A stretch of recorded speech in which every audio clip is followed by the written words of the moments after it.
Se dice que la medicina es el arte de curar y prevenir enfermedades. El tratamiento de los pacientes requiere del trabajo minucioso de los galenos para llegar a un diagnóstico acertado, además de una adecuada aplicación de métodos clínicos y la prescripción de medicamentos eficaces que permiten recuperar la salud de los pacientes de manera más rápida y segura. En la búsqueda para llegar a entender el origen de una enfermedad y desarrollar los productos más útiles para luchar contra ella, la medicina científica es respaldada por la investigación básica.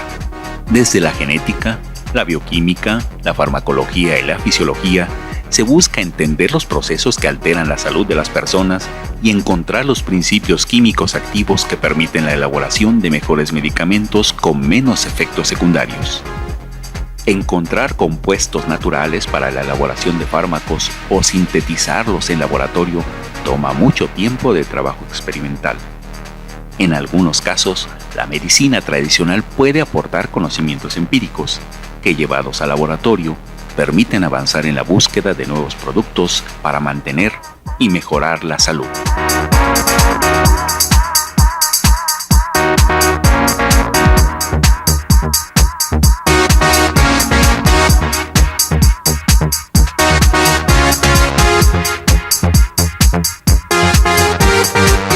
¿Qué tal? Bienvenidos nuevamente a La Sombra de Prometeo, Conversaciones sobre Ciencia, un programa de la Coordinación de Universidad Abierta y Educación a Distancia y la Facultad de Ciencias. Como siempre, les invitamos a acompañarnos en esta conversación con colegas universitarios, donde trataremos de llevarles a ustedes las discusiones de los temas que nos apasionan y que esperamos que a ustedes les interesan y les sirvan. Estamos, como siempre, con ustedes, el doctor Ramón Peralta Ifavi, director de la Facultad de Ciencias, y su servidora, Patricia Magaña. ¿Qué tal, Ramón? Hola, ¿cómo estás? Pues sí, este es un buen nicho para hablar de cosas de ciencia. En la Facultad de Ciencias, donde tenemos las 5 carreras, en donde probablemente producimos más científicos que en el resto del país, en las áreas de actuaría, biología, ciencias de la computación, física y matemáticas. Entonces tenemos en realidad un universo amplio y casi incluye todo, si no fuera porque la química no quedó en la facultad, o nosotros no en la Facultad de Química, pero serían como las ciencias naturales por excelencia, y siempre hay cosas que queremos entender, explicar, y la investigación no se acaba. En esta oportunidad vamos a hablar de enfermedades y ciencias básicas con 2 muy estimados colegas, profesores de tiempo completo de la facultad, que son la doctora Ani Pardo Semo, una distinguida investigadora, profesora, actualmente es la coordinadora del posgrado de la UNAM, y bueno, al margen de los títulos y méritos que irán viendo en los cintillos, está también con nosotros el doctor Adolfo Andrade Cheto, y pues gracias por venir a platicar con nosotros sobre este amplísimo tema que tiene que ver con la medicina, las medicinas, los enfoques para utilizar diferentes opciones para ayudarnos a sobrevivir o a llevarla o a pasarla muy bien. Y con frecuencia uno lo que tiene es la duda de qué hace a una medicina resultado de un proceso científico versus lo que nos recomiendan desde las tías, las brujas o los amigos que nos dicen ¿por qué no vas y te haces una aromaterapia? O mira, yo tengo una señora que ve los astros y nos explica cosas y te puede decir. Yo me imagino que algo hay de verdad en muchas de estas cosas, pero ¿cómo contrastamos eso con lo que llamaríamos medicina científica? ¿Por qué no, Ani, nos platicas un poco sobre esta diferencia? Sí, bueno, la medicina científica, a diferencia de lo que se llama la medicina alternativa o complementaria, como se le ha llamado últimamente, es que es una medicina basada en evidencia. Entonces, en la medicina científica está basada en estudios que ha habido, en la detección, ya sea en modelos experimentales o en los mismos padecimientos, de la utilidad, y esto se reporta y es leído por colegas en todas las partes del mundo, de manera que va formando parte del acervo característico de la medicina. Por otro lado, la medicina alternativa, que decía yo que ahora también se le llama complementaria, pues es muy diversa, ¿no? hay un estudio, por ejemplo, en Estados Unidos interesante, en donde pues como parte de medicina alternativa están los rezos, es decir, el que la gente rece, y un porcentaje muy alto, pues para muchos consideran que esto es importante para curar una enfermedad. Entonces, desde este extremo hasta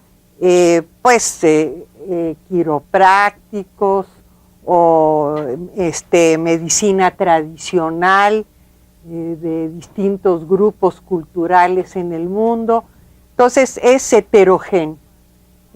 Cuando parte de la medicina alternativa ya está basada en evidencia, pasa a ser la medicina científica y deja de ser medicina alternativa. Yo lo definiría de esa manera. Adolfo, entonces, cuando se hace el trabajo para que esta medicina tradicional pase a ser medicina científica, ¿en dónde entran los científicos? ¿Cómo incorporan esta parte? ¿Qué hacen para saber si lo que nos está diciendo esa medicina alternativa puede ser verificado, corroborado, etcétera? ¿Se hace en los laboratorios? ¿Se experimenta? ¿Qué se hace? Bueno, exactamente lo que tratamos de hacer es a través de experimentación y evidentemente tenemos que aplicar estadística para que los resultados sean corroborables y sean repetibles. En este sentido, lo que decía Ani, la medicina alternativa, según mi opinión muy particular, funciona en base al efecto placebo. ¿Qué es el efecto? El efecto placebo es, todos los humanos tenemos cierta capacidad de autoconvencernos de que las cosas funcionan, digamos, el sentirte bien, sin que, digamos, yo te puedo dar un vaso de agua con azúcar y decirte que es una medicina, pero si tú crees en mí, te vas a sentir mejor. Ese es un efecto de tus mismas hormonas internas que está produciendo el cerebro y que te ayudan a sentirte mejor. Desgraciadamente ese tipo de efecto es muy difícil medirlo científicamente. Como decía la doctora Pardo, si alguien se pone a rezar, posiblemente esté entrando en un proceso como de meditación y se sienta mejor. Pero eso, muy probablemente un médico no lo va a poder cuantificar para quitarle alguna enfermedad. Entonces, el laboratorio, el punto científico entra en qué aspectos de la medicina que yo estoy observando como alternativa o tradicional puedo tomar y llevarlos al laboratorio de tal forma que sean repetibles, que sería lo que sería la medicina científica. Sí, a mí siempre me llama la atención cuando se dice que hay una medicina complementaria o ¿cómo le llamaste también? La alternativa. Alternativa o complementaria. Porque, por ejemplo, ¿no? Uno llama alopatía a lo usual, lo que uno va y compra en la farmacia, es resultado de una serie de estudios, de procesos, y uno quisiera creer de reglamentaciones que nos cuidan a los ciudadanos. Luego está la homeopatía, que ya no es lo mismo, aunque tiene como mucho prestigio y hay conceptos que uno hasta puede creer que son perfectamente racionales, aunque hay estudios que nos sugieren también algo muy raro, y uno diría, pero si la gente tiene evidencia de que pues, curó a su hijo de no sé qué con chochitos. Y luego están cosas un poco más allá, más ajenas, como la acupuntura, que no, pues cómo no, a mí me quitó tal problema, me quitó el vicio de fumar, qué sé yo. Y luego empiezan ya cosas más sutiles y al extremo, ¿no? donde probablemente lo que uno se hace en la cabeza sea la parte esencial, como el rezo. Con todo respeto a quienes tienen diferentes creencias y fes, pero lo que está claro es que la gente se imbuye un convencimiento de algún estilo. ¿Podemos poner una raya en algún lado o cómo se rescata cuando se rescata de esta medicina tradicional hacia la establecida o científica? ¿Tú qué dirías, Ani, por ejemplo, en estas, digamos, medicinas en algún orden? Bueno, yo debo confesar que yo he recurrido a la medicina alternativa y creo que no hay quien no lo haya hecho. Y se llama complementaria porque, digamos, yo me trato una faringitis con antibiótico, pero si me repite muchas veces, en lugar de pensar que no se usó el antibiótico adecuado, es cuando muchas veces la gente o yo misma o alguien cercano a mí ha recurrido a la medicina complementaria, le hace chochitos, el té, andar descalzo sobre el agua, lo que sea, ¿no? Entonces, y hay distintos grados, probablemente, a lo mejor parte de ello se basa en cierta veracidad o hay elementos en los cuales uno podría decir que pudieran ser ciertos, pero la única manera de averiguarlo es como dijo Adolfo, es decir, ahora hagamos el experimento, ¿verdad? Vamos a ver si en efecto tomar dosis homeopáticas, o sea, de esas que son en muy pequeñas dosis, realmente puede combatir una infección. Y entonces pues uno montaría un modelo experimental donde se inocularía los ratones o el modelo que se esté usando con la bacteria a probar, y entonces uno probaría si dosis pequeñas, como son las homeopáticas, realmente pueden deshacernos del microorganismo o por el contrario ayudan a la resistencia de los microorganismos a que sobrevivan las cepas resistentes, ¿eh? Entonces la única manera de poder contestar realmente es, si uno cree en la ciencia, es montar los experimentos que le permitan decir si realmente sirve o no. Si no, pues es algo como mágico, ¿verdad? Y la magia, pues, también es parte de la vida, ¿no? Una parte de... Perdón, Patricia. No.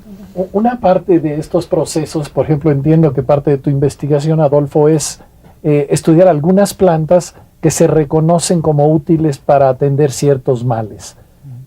Tú recoges esta planta y luego, ¿qué haces con ella? ¿Cómo al final eso puede derivar en un producto? O cuando menos el inicio ya de una investigación por un laboratorio que lo va a producir por toneladas. ¿Podrías platicar algo de este proceso? Claro. Lo primero que tomamos es la experiencia de campo. Es decir, acudimos con pobladores, generalmente buscamos grupos indígenas que no estén muy culturizados, ¿no? Que mantengan su propia lengua, que tengan todavía cierto aislamiento cultural, que es muy raro en México encontrarlo, pero todavía encontramos. Y lo que hacemos es aplicar una metodología de campo para ver cuáles son las plantas que la gente está usando, en este caso para la enfermedad que nosotros estudiamos. Y lo que hacemos es ir más allá, porque hemos encontrado que si tú le dices a una persona, ¿usted conoce esta planta? Resulta que todo el mundo la conoce. Pero dices, bueno, todo el mundo la conoce, ¿por qué no todo el mundo se cura? O la planta no sirve o la gente no la conoce tanto. Cuando tú empiezas a investigar con mayor profundidad, ¿a qué sabe? Si usted la conoce, bueno, tiene que saber a qué sabe, cómo la prepara. Si usted la toma para la enfermedad, la tiene que tomar con cierta frecuencia, dónde la colecta, dónde la trae, cómo la seca, cómo la guarda. Entonces son preguntas que hay gentes que te contestan adecuadamente y otras que ya no te contestan, ¿no? Entonces les preguntas el sabor y no saben a qué sabe, dices, bueno, probablemente no la ha probado. Entonces, con toda esta metodología lo que hacemos es seleccionar de una comunidad. Hicimos un modelo estadístico, el cual nos brinda, a través de las respuestas de las personas, tomamos sí o no. ¿Sabe, la conoce o no la conoce? ¿Qué color tiene al colectarla, por ejemplo, ¿no? ¿Sabe bien, sabe mal? Entonces hicimos una metodología de tal forma que nos permite de una comunidad sacar las plantas a las cuales llamamos que la gente tiene mayor consenso de uso. Y creamos una herramienta matemática que se llama el factor del consenso del informante, lo cual nos permite seleccionar de una comunidad, porque te dan un universo a lo mejor de 50 plantas para una enfermedad. Y tú dices, bueno, esas 50, aquí en México yo no me las puedo llevar al laboratorio a estudiar las 50 porque tendrá un costo muy alto. ¿Quién lo va a pagar? Definitivamente no podría soportarse ese costo. Pues con esta metodología seleccionamos 2 o 3 plantas que creemos son las que van a tener alguna actividad. Eso no quiere decir que a lo mejor la planta con actividad se nos queda entre las que no seleccionamos. Simplemente es un proceso científico. Hay más probabilidad de que a través de esta selección una planta que pudiese tener algún principio activo fuese seleccionada. Y esto lo llevamos al laboratorio. En el caso de las plantas es muy importante ver de qué está compuesta la planta, o sea, cuál es el principio activo. Entiéndase, la aspirina viene de una planta, el ácido acetilsalicílico era una corteza que se usaba en la Edad Media para bajar las fiebres. Se aisló el principio activo, ahora tomamos aspirina. No necesariamente queremos llegar a producir una tableta. Puede producirse un medicamento basado en la planta, pero tiene que tener un principio activo. Y una vez que tenemos el principio activo, hay que probarlo en modelos animales para ver cómo funciona. Finalmente tenemos que llegar a lo que se llama en ciencia básica el target, o sea, dónde está actuando el principio activo para que efectivamente tenga una actividad biológica. Ani, además de esto, de probar las plantas, de llevarlas al laboratorio, de buscar los principios activos, también se tiene que estudiar el desarrollo de la propia enfermedad, que esa es la otra parte y que es la parte que nosotros un poco quisimos decir en este programa, ciencias básicas. ¿Dónde intervienen esas ciencias? Decíamos en la cápsula, genética, bioquímica, una serie de trabajos que se hacen normalmente por investigadores en hospitales o en laboratorios de instituciones para estudiar la enfermedad. ¿Qué no se sabe bien qué pasa con las enfermedades? ¿Cómo se estudia el origen y el desarrollo de una enfermedad? Tú estás en esto, ¿verdad? Exactamente. Mira, yo por ejemplo me dedico a estudiar la patogénesis, que es el origen y desarrollo de enfermedades fibrosantes del pulmón, que son enfermedades crónico-degenerativas. Estas fibrosantes son enfermedades en donde el resultado final es una cicatriz. Ante una herida determinada, el organismo reacciona cerrando la herida, si te cortas y eso. Y esto lo que hace es, hay una llegada de tejido conjuntivo con fibras de una proteína que se llama colágena, y entonces se cierra la herida, ¿verdad?, con esa fibra, esa cicatriz. Ante ciertos daños o estímulos, algunos conocidos y otros desconocidos, el organismo en los distintos órganos reacciona formando estas cicatrices, pero son cicatrices que se salen de control y que entonces acaban obstruyendo la función central del órgano. En el hígado, por ejemplo, la cirrosis, ¿verdad?, que es popularmente conocido que una de las causas de la cirrosis es el alcohol, ¿verdad? Lo que es la cirrosis es una cicatriz en el hígado que entonces obstruye el tejido hepático propiamente y el hígado deja de funcionar bien. Lo mismo en el pulmón, lo mismo puede ser en el corazón o en cualquier órgano, o los queloides, ¿verdad? Esas cicatrices grandes en la piel. Bueno, pues en el pulmón, decía yo, en respuesta a muchas causas conocidas, como por ejemplo podría ser el antígeno de las palomas, es decir, hay gente susceptible al antígeno, a las palomas, ¿verdad? Y a sustancias orgánicas que se liberan por las palomas, y entonces producen estos individuos una neumonitis, una inflamación en el pulmón por hipersensibilidad. Muchos de estos individuos con un tratamiento adecuado curan, pero otros la inflamación se perpetúa y entonces acaba sobrereaccionando el organismo y entonces forman. Hay otras que decía yo que son idiopáticas, es decir, que no se conoce su origen, ¿sí?, y que una de ellas es la más agresiva de todas ellas, más agresiva inclusive que un cáncer, que es la fibrosis pulmonar idiopática, donde los enfermos mueren a los, que te diré, 3-4 años después del diagnóstico. Y no hay cura. Entonces, hay muchos de los mecanismos por los cuales se desarrolla una enfermedad son desconocidos. Y eso es lo que nosotros estudiamos. ¿Cómo lo estudiamos? Pues lo podemos hacer, por un lado, con biopsias de pulmón, es decir, estos enfermos les toman una biopsia para el diagnóstico y los enfermos si han firmado una carta de consentimiento de que parte de esa biopsia, además de para su diagnóstico, puede ser usada para trabajo experimental. Entonces nosotros, por ejemplo, de esas biopsias podemos obtener células.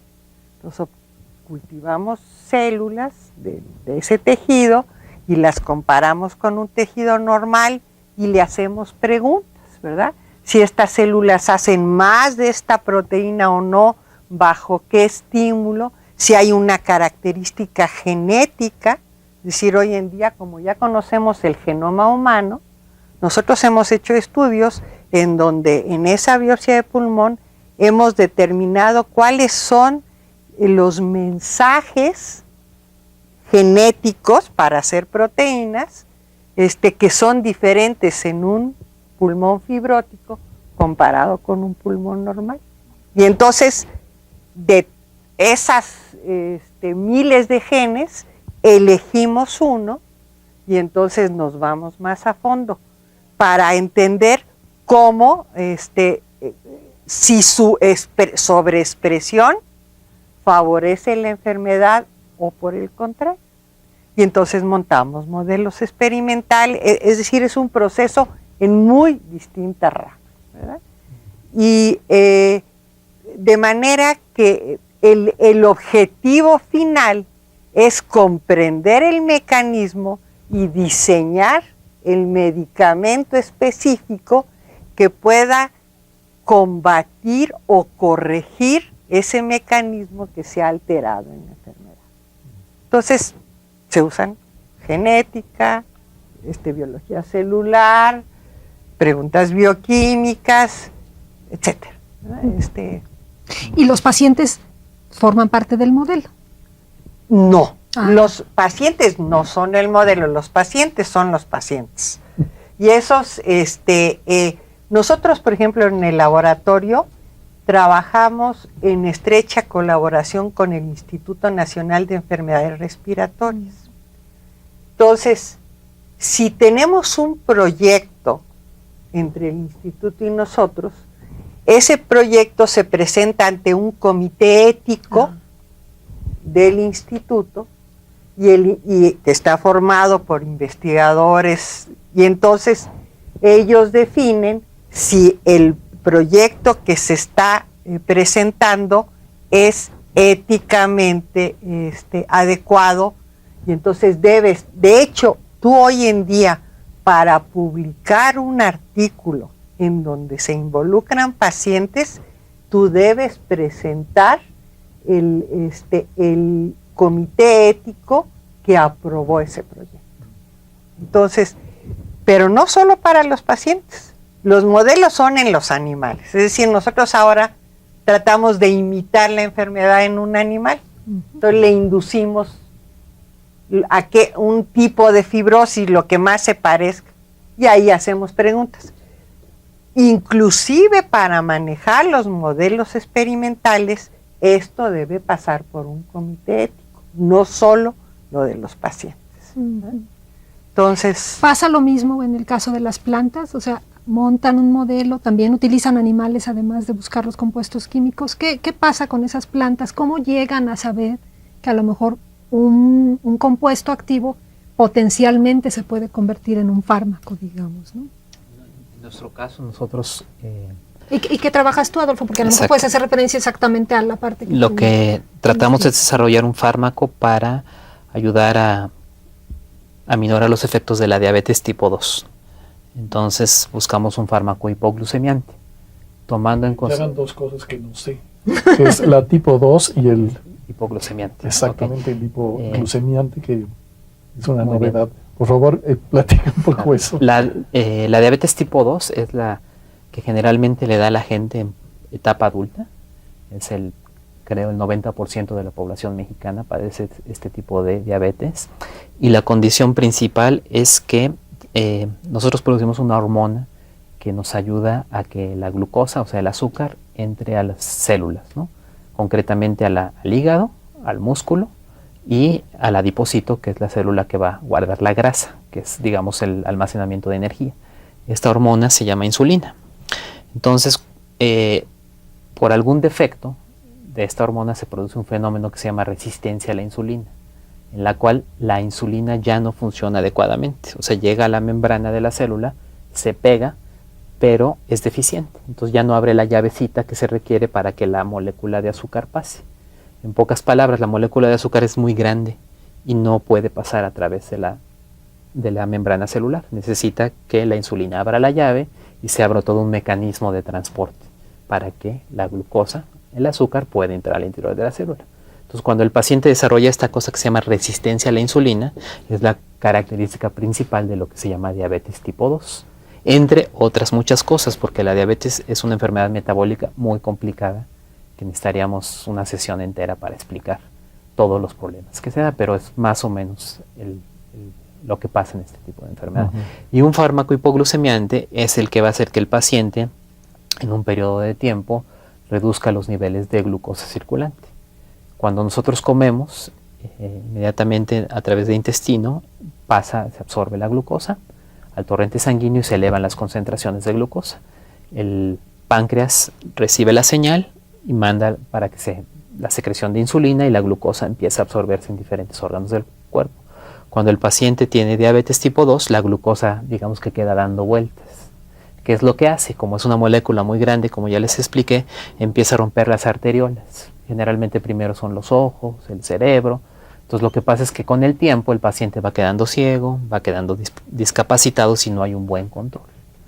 Ese sería el fármaco hipoglucemiante, sería el que nos ayudaría a que bajaran los niveles de glucosa. Solo quiero que recuerden que la metformina, que es uno de los fármacos que se utiliza ahorita para tratar la diabetes tipo 2, viene de una planta medicinal que era utilizada en la Edad Media en Francia para curar algo que no sabían propiamente que era diabetes, pero tenía los síntomas que conocemos ahora o asociamos a la diabetes tipo 2. Bueno, les recordamos que estamos en una conversación sobre ciencia en este programa La Sombra de Prometeo, producción de la Facultad de Ciencias de la UNAM y la coordinación de la Universidad Abierta y Educación a Distancia. Les están apareciendo en su pantalla o les van a aparecer en un momento algunas direcciones electrónicas y teléfonos donde por supuesto pueden hacernos llegar sus preguntas, sus comentarios. Saben que cuentan con nosotros para contestar a lo que ustedes nos indiquen. Y les recordamos que tenemos la publicación de la Facultad de Ciencias, que es la revista Ciencias. Es una publicación trimestral de divulgación científica. Tiene 25 años de editarse ininterrumpidamente. Seguramente estos temas y muchos otros más los podrán consultar en las páginas de la revista. Si ustedes desean recibir un ejemplar gratis, por favor comuníquense con nosotros. Vamos a dar paso a una pausa. Después de la pausa tendremos una pequeña cápsula en que se hablará de plantas medicinales, después de la cual continuaremos con esta charla con nuestros invitados del día de hoy, la doctora Ani Pardo y el doctor Adolfo Andrade. Los esperamos de vuelta después de la pausa y la cápsula.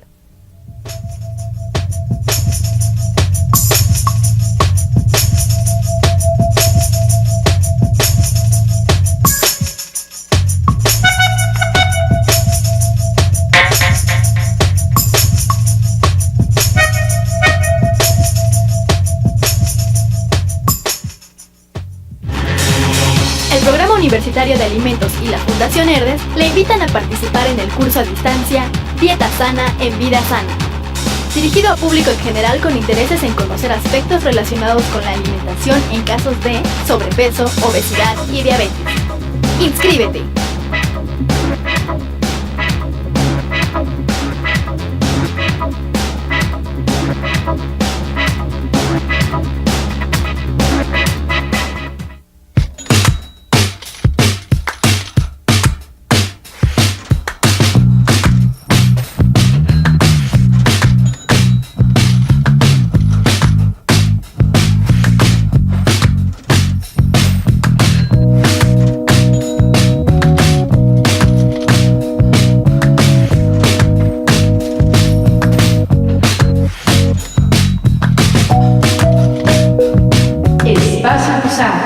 Hola, ¿qué tal? Soy Luis Guillermo Delgado. Los invito a que nos sintonicen en fiscal.com a través de la barra de Mirador Universitario de la UAED, por el canal 16 de la red EduSat y por el canal 22. Los esperamos.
Espacio Usado.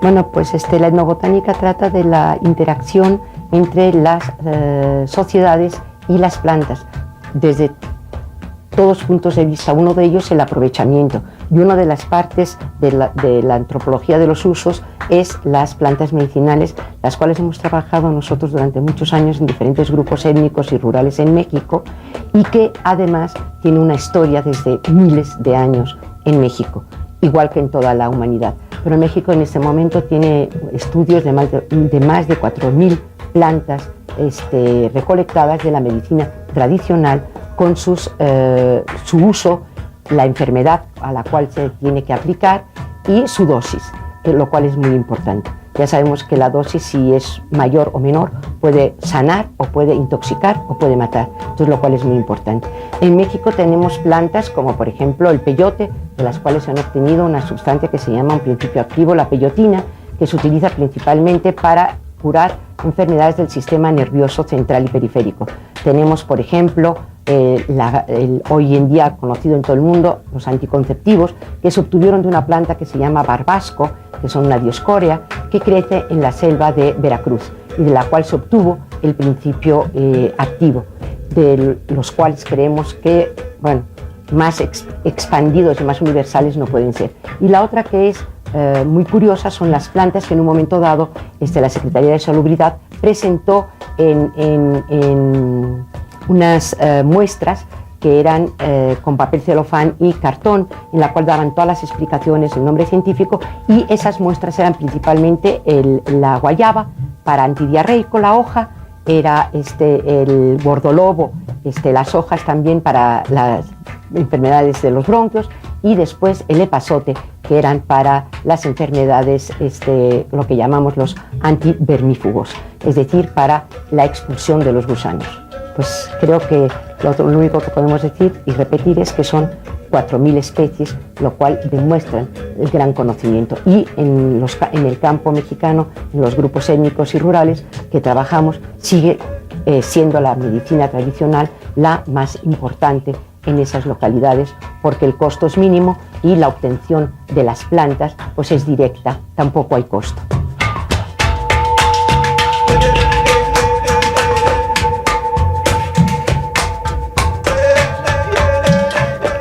bueno que continúan con nosotros en La Sombra de Prometeo, conversaciones sobre ciencia. Hoy estamos tratando el tema de enfermedades y ciencias básicas. Veíamos en la cápsula con la maestra Montserrat Gispert una serie de elementos que tienen que ver con el estudio de las plantas en el campo, con los grupos que milenariamente han usado distintas presentaciones de las plantas y han curado enfermedades o se utilizan de manera regular todavía, sobre todo en el campo mexicano. Esto implica entonces que, Adolfo, las plantas se tienen que estudiar, y algunas de estas, como las que mencionaba, el barbasco, algunas otras, para saber ese contenido que tienen, ese estudio de la parte química, cómo llegar a dilucidar que hay compuestos químicos. ¿Quién tiene que hacer eso? ¿Los químicos, los biólogos? Hay una serie de estudios ahí interdisciplinarios. ¿Cómo se llega a saber cuál es el compuesto atrás efectivamente de la curación de una enfermedad? Bueno, definitivamente para que una planta tenga actividad, tiene que tener uno o varios principios activos. Y aquí, en el aspecto de colaboración, nosotros podemos aislar los principios activos, pero requerimos de colegas químicos para llegar a la estructura de la molécula. El principio activo es una sustancia que es la que está generando la actividad, estímulo adecuado. Okay. Uno o unas, porque generalmente las plantas es un proceso metabólico. Es un grupo de sustancias. Exactamente. Y aquí lo que quiero recalcar es también relacionado con la cápsula, en la que se mencionaban algunas plantas que la Secretaría de Salud ha tratado de usar, ¿no? Divulgar su uso. Es para que una planta funcione, tiene que tener un principio activo. Entonces es muy difícil pensar que una planta va a estar creciendo esperando a que venga un humano a curarse de algo. Bueno, ahí viene Ramón, voy a producir ahora esto porque le duele la cabeza. Entonces, ¿por qué producen las plantas los principios que nos pueden hacer algún efecto farmacológico? Y la respuesta es muy simple, generalmente es un mecanismo de defensa. Metabólicamente sería muy costoso que la planta estuviera produciendo compuestos todo el tiempo. Entonces, generalmente, al momento en que la planta va a florecer como estrategia reproductiva, produce ciertos compuestos que hace que se defiendan de los herbívoros. Por ejemplo, el café. La cafeína es terriblemente amarga. ¿Para qué la produce la planta? Para que un herbívoro al momento de masticarla le sepa muy amargo y no la consuma. Eso se favorece durante la floración, que es cuando la planta hizo un mayor gasto energético, por lo tanto no le conviene que venga una vaca o lo que sea y se la coma. Eso nos lleva a que depende cuando tú colectes la planta, el principio activo va a estar presente o no. Por eso es que ha habido una terrible falla, o es muy difícil asegurar de manera empírica que una planta funcione o no, porque depende mucho del momento de la colecta. Y la única forma de saber si el principio activo está presente o no es metiéndola a un aparato de cromatografía líquida o cromatografía gaseosa o que tú quieras. Son aparatos, exactamente, son aparatos para ver el tipo de compuestos, o haciendo una cromatografía de placa, es decir, comprobando que el principio activo está presente. Esa es la única forma de algo que podemos llamar estandarización. Esto quiere decir que si alguien realmente quiere producir una planta o plantas como fuera el gordolobo o la guayaba para usarlas como medicamento, tendría que asegurar en un lote su producción. La única forma de hacer esto es haciendo una producción controlada, lo cual es un cultivo. Ir al campo y colectar la planta al azar sería muy difícil que todas las plantas tuvieran el principio activo. De hecho, las compañías que hacen este tipo de cosas hacen campos enormes, toman todo el material y lo mezclan todo para tener una concentración más o menos promedio de lo que sabemos que es el principio activo. Es más o menos cómo funcionaría la planta. Por lo tanto, es muy importante, hablando de plantas, el control de calidad de la planta y el principio activo. Y lo que hacemos en el laboratorio es precisamente, una vez que tenemos aislado el posible principio activo, probar en diferentes sitios posibles de acción, que llamamos targets, en este caso para diabetes tipo 2, donde puede estar incidiendo. Si va por un lado, por intestino, por hígado, por resistencia a la insulina, eso es lo que redondeamos en laboratorio. Cuando hablas de sustancias y principios activos, luego hace rato hablabas de esta forma, digamos la diabetes tipo 2, dices, lo que hace la célula es que la pared de alguna manera impide la operación adecuada de la insulina. Y entonces uno se imagina, hoy escuchándolos hablar, que ustedes pudieran ver y que tienen un microscopio donde ven como la insulina y la membrana. Annie mencionaba algunas cosas que tienen que ver con pues las diferentes sustancias y que en el fondo tiene que ver con algo de biología molecular. Y visto desde afuera uno dice, a ver, algo a mí no me cuadra, me gustaría que me ampliaran eso, a lo mejor si quieres tú empezar, porque cuando la gente habla de átomos a veces es más como, para muchos, como una especie de reflexión filosófica de, sí, todo está hecho de unas cuantas sustancias distintas que se combinan y producen a 4 personas hablando y esperemos que muchos escuchando del otro lado en la televisión. Pero es realmente importante saber que estamos hechos de átomos y que esos se combinan y forman unas estructuras un poquito más complicadas que llamamos moléculas y luego esas forman el DNA, etcétera, etcétera. ¿Por qué alguien puede o aborda la biología desde el punto de vista microscópico, que va más allá de los microscopios, por cierto, al menos de los que operamos con las manos y que ponemos los ojos del otro lado, para entender procesos que, pues tú hablas de que si el animal y que si el paciente y que si le duele o que si la fibrosis porque pues tiene alguna afección y tose? ¿Por qué uno querría entrar por ese otro extremo? Lo que pasa es que, digamos, son distintos niveles de organización. Vamos a decirlo de esta manera.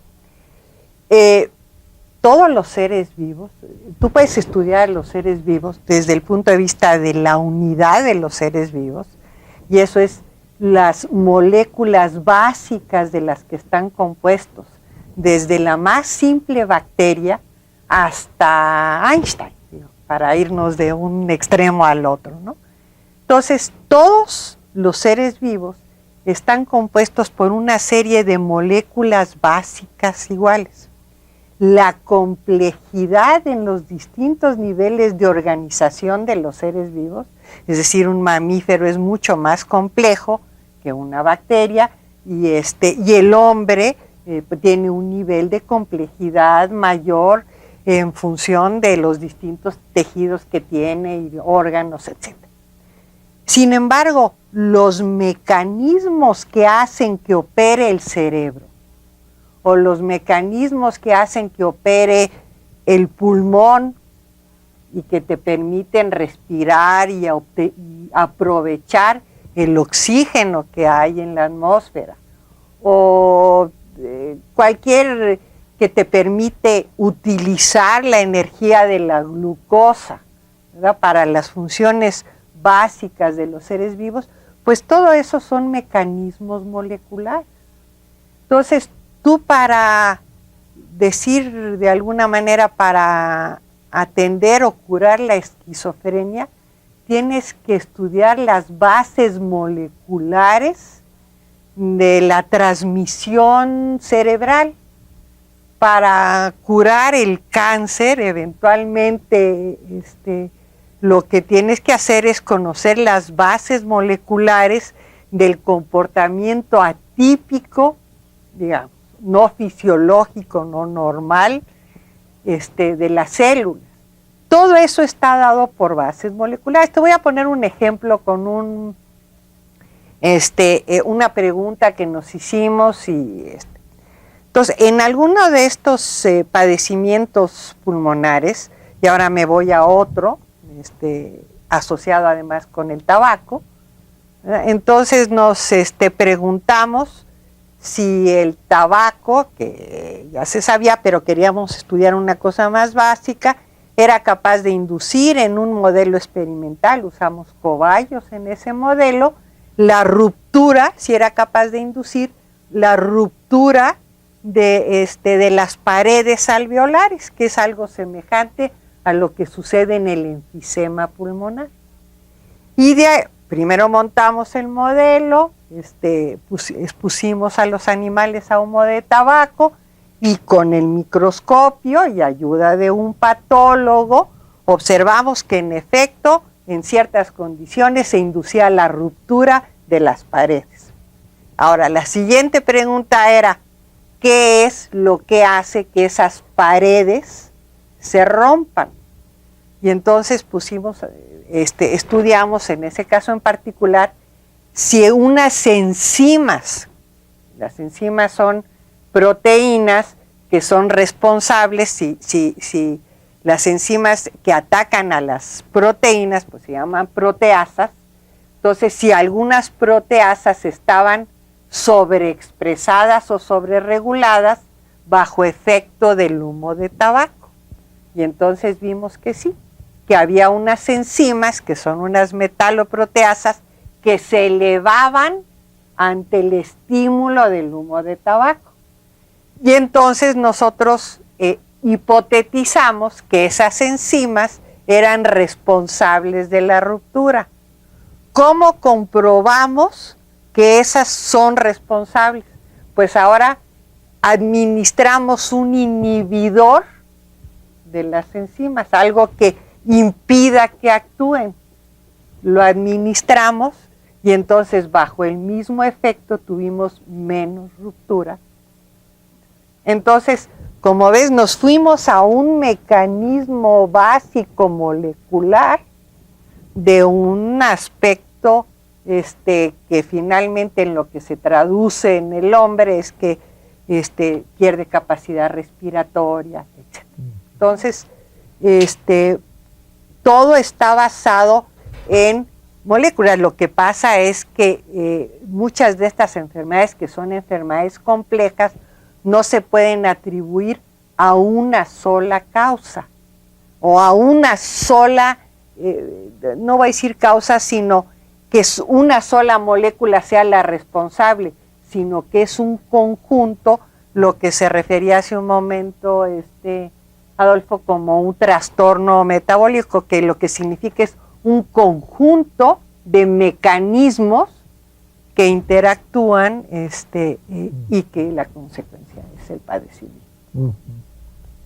Y en ese sentido, por ejemplo, en tu trabajo también juega un papel el análisis a nivel microscópico o molecular, mejor dicho, de cómo estas sustancias afectan o no, o inhiben, usando el lenguaje que mencionaba Ani, el que ocurra un proceso o se pare un mecanismo. Así es. Ustedes también lo Nosotros utilizan. anteriormente en México solo se habían publicado la respuesta de si una planta tenía un efecto de bajar la glucosa, sí o no, en modelos de ratas, ¿no? Eso es básicamente lo que se venía haciendo. Nosotros lo que hicimos fue precisamente tomar los sitios de acción de los fármacos conocidos. Esto es, nos fuimos a nivel exactamente celular. ¿Qué es lo que hacen los fármacos? Tenemos fármacos que inhiben la absorción de glucosa en el intestino, que se llaman inhibidores de las alfa-glucosidasas. Estamos viendo si la planta puede tener un efecto similar a esto, por lo tanto nos vamos a un nivel también celular, o sea, ¿qué pasa en el intestino cuando tú, más o menos lo que está haciendo la doctora Pardo? Tú administras el azúcar, administras la planta y ves si pasa el azúcar al otro lado del intestino o no cuando estás administrando la planta. Estamos viendo también qué pasa a nivel de hígado. Cuando en el estado basal, cuando estamos ahorita, si no desayunaron, lo que los está proveyendo de glucosa para toda esta charla es el hígado. Entonces, hay plantas que inhiben, como les decía, la metformina, lo que hace es que el hígado no libere tanta glucosa al torrente sanguíneo. Por lo tanto, en lo que se llama el estado de no alimentación, tienes el nivel de azúcar bajo. También tenemos modelos que mimetizan lo que está pasando a nivel hepático. Por poner solo ejemplo de dos de los tipos de modelos que estamos trabajando en el laboratorio. Y esto lo hacemos, como decía Ani, a nivel macro, que es la rata, ¿no? que es lo que pasa un mamífero, ¿no? Similar al hombre, y a nivel celular, que son modelos que se llaman in vitro. O sea, no solo lo probamos, a ver, ¿funciona en la rata? Ok, ahora vamos a tratar de entender cómo está funcionando en la célula. Y tenemos montados diferentes modelos in vitro para mimetizar estas cosas. Hace rato que comentabas, Ani, el trabajo que hacen de enfermedades pulmonares y que decía cierto tipo de pacientes son más propensos, otros pareciera, hay gente que dice, bueno, pues ha fumado toda la vida y nunca le pasó nada, bueno, y que mencionabas lo del genoma humano, supongo que mucha de la investigación ahora se está basando en ver qué tanto algunos de estos factores genéticos o heredados están allá atrás de que algunas personas sean susceptibles a ciertas enfermedades y otras no. Pero decías, no, los pacientes no pueden ser parte del modelo, lo hacemos con animales. ¿Cómo hacen para estudiar esta parte? O sea, ¿cómo se puede parecer una rata a un humano en esa parte, en la parte de los genes? ¿Y cómo puedes, digamos, extrapolar algunos de esos resultados? ¿Qué tipo de animales usas? ¿Cómo lo hacen? Etcétera, ¿no? Sí, tengo 2 respuestas a tu pregunta. Voy a tratar de ser breve para que no nos coma el tiempo. En cuanto a lo de la susceptibilidad, una de las ramas que ahora está muy desarrollada para estudiar la susceptibilidad es estudiar los polimorfismos, y esto sí lo haces en los mismos pacientes. Esto quiere decir lo siguiente: uno sabe que hay ciertas enfermedades en donde la alteración de una base en el DNA, ¿verdad? El DNA está formado por bases nitrogenadas, azúcares, etcétera. No voy a dar mi clase de bioquímica, se los juro, pero entonces alguna alteración en esa base, o sea, una mutación, puede ser responsable de una enfermedad. Por ejemplo, la anemia de células falciformes, que es una enfermedad genética estudiada por una mutación. Pero hay muchas otras en donde lo que hay son pequeños cambios en una sola base que no se pueden considerar una mutación por la frecuencia en la que se encuentran y que no son por sí mismas asociadas a enfermedades, pero ahora lo que se estudia es si ciertos polimorfismos, y todo esto pues por supuesto que se heredan, ¿verdad? Si individuos con ciertos polimorfismos son más susceptibles, las razones todavía se desconocen, a ciertos padecimientos o no. Entonces, esta es una de las maneras como estudias esto. En los animales es más bien, ahora vamos a ver la molécula, y es la importancia del producto de un gen, que es de una proteína. Entonces puedes hacer un animal transgénico en donde tú anules la expresión de una proteína, no se expresa, induces la enfermedad y ves si tiene más o menos. Y entonces sabes qué tanto. Hay distintas maneras de entrar. Bueno, nos estamos acercando a la parte final del programa. Ha sido una charla que seguramente nos ha dejado en la mente que de veras hay muchísimo trabajo por hacer, y supongo que en un país donde hay muchas enfermedades prevalecientes, la diabetes, etcétera, hacer investigación básica de esto pues requiere recursos, personal preparado, etcétera. Quisiéramos que al final de esta parte nos dejaran algunas ideas básicas que les gustaría que nuestro público retuviera después de esta conversación. Ani, por favor. Sí, bueno, la primera cosa que yo diría es que esta área de trabajo es un área en la que los estudiantes de biología pueden encontrar un nicho completamente adecuado para su formación. Entonces, estudiar las bases moleculares de los distintos tipos de padecimientos es uno de los aspectos en los que una gran cantidad de biólogos hoy en día están trabajando. Están trabajando tanto en laboratorios de los institutos propiamente de las universidades públicas, y digo públicas porque son las que hacen generalmente el volumen más grande de investigación en ciencias básicas, a eso me refiero. Entonces, estos sitios, o en los hospitales mismos, como los institutos nacionales de salud. Entonces, ese es el primer aspecto que quisiera dejar sentado en los jóvenes que pudieran estar viendo este programa. El segundo aspecto es que pues en México se desarrolla importante investigación en distintos tipos de padecimientos, y que desde luego una de las grandes limitantes es que haya mayor apoyo institucional, gubernamental, para trabajar sobre estos padecimientos. Adolfo. Sí, en este aspecto, bueno, necesitamos claramente un mayor compromiso de la industria para apoyarnos con recursos, porque bueno, no puede venir todo del gobierno. En nuestro caso, que hablaba Ani de los animales, en nuestro caso traer una rata mutante de Estados Unidos nos cuesta el puro contenedor 40,000 pesos. Por lo tanto, hemos tenido que desarrollar modelos para subsanar estas cosas. Y en ese sentido, también hacer ver que la Facultad de Ciencias tenemos investigaciones de vanguardia. O sea, nuestros modelos experimentales están de veras que podemos compararlos con cualquier país del primer mundo. Tenemos muy buen material y creo que estamos haciendo buenas publicaciones en la facultad que nos permiten competir, yo creo que con cualquiera. Bueno, muchas gracias. Si quieres despedir el programa, Ramón, por favor. Sí, bueno, un comentario genérico sobre lo que hemos escuchado hoy. Y me hace pensar un poco en que con frecuencia uno escucha en realidad conversaciones muy huecas utilizando una jerga, un vocabulario sofisticado como este tipo de películas de ¿y usted qué? No sé qué sabe, en donde la física cuántica y el pensamiento y acaban haciendo realmente un engaño de la gente.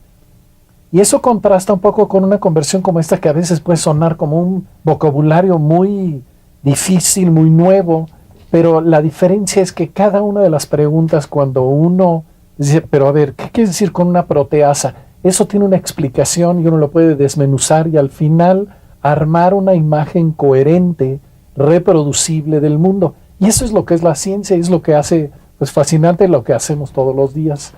Y es el pretexto por excelencia para nosotros tener estas oportunidades de contactar a la gente del otro lado. Bueno, pues muchas gracias. Los esperamos en la próxima. Gracias por estar con nosotros. Gracias.